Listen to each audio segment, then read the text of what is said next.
So last week, the state government announced 261 days of rainfall. Also issued at the press conference is a potential flooding in some parts of the state. We had actually spoken with the special advisor to the governor on the state on drainage and water resources, Mr. Igbokwe, on the phone. And unfortunately, we had connection issues, so we brought him here physically because it's important we get this information concerning their preparedness for the flood that is imminent. Welcome to the show, sir. Thank you for having me. Now, tell us about the 261 rays you're expecting, what the government has done so far to prepare the state for the flood and to clear those who are staying in the drainage-prone areas, the flood-prone areas, I mean. Okay. First, we must not forget that Lagos is a coastal city. Okay. Yeah. And prone to sometimes massive rainfall. So, and in Lagos, it's been a tradition to deal with our channels. And we, in the Ministry of Environment, the biggest ministry, one of the biggest in Lagos, always prepare ourselves, you know. Every year, we have NIMET. NIMET will come and Nigerian Meteorological Agency does what is called a routine checks and then report of what we're going to expect. And like you said, 234 to 361 days of rainfall in Lagos.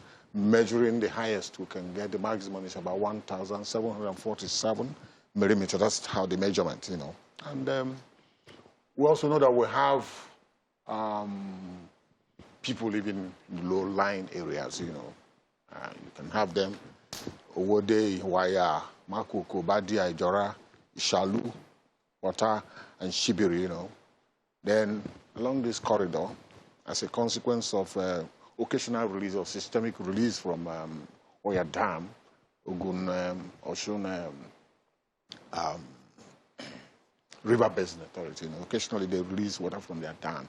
And once it's done, the whole of Agility, in some areas, those of them living their Agility, somewhere here, Agboiketu, and then, of course, Itowolu and Ajegunle will be flooded, you know. And this is normal in Lagos. If you live in the low-lying areas, you should expect this. Since we understand that these things happen every time, what are we doing differently this time around? I am the special advisor to the governor on drainage and water resources. And that one is, my area is all about drainage. Okay.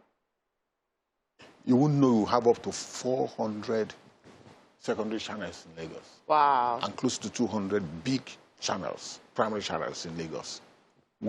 You maintain it the way you wash your clothing, the way you maintain your houses every year. Then, of course, we dredge, cleaning. That one is a continuum. You know, once you enter rainy season, like on Saturday, I was in, we call them, they have names, system 1, system 2, system 3. I went to system 6. That system 6 is the longest, one of the longest in Lagos, up to 10, 11 kilometers. It passes through Roof, Lagos University Teaching Hospital.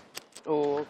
Yes. So all the pet bottles and so many things you can find in Agege Motor Road, Mushi, goes into that drain. Wow. So if you take Swamp Boogie to that place, and you clean it today, and it rains tomorrow, if you go back to that place, you won't believe it.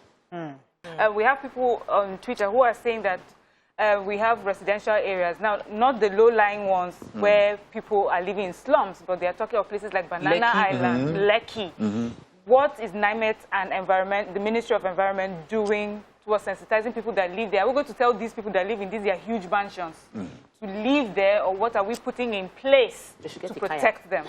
No, we are doing a lot, and it's not something you have to bring up every day. Like in Banana, Foursquare, that's estate, Foreshore. Foreshore estate, it's below sea level. Some part of it is below sea level, and water don't go out.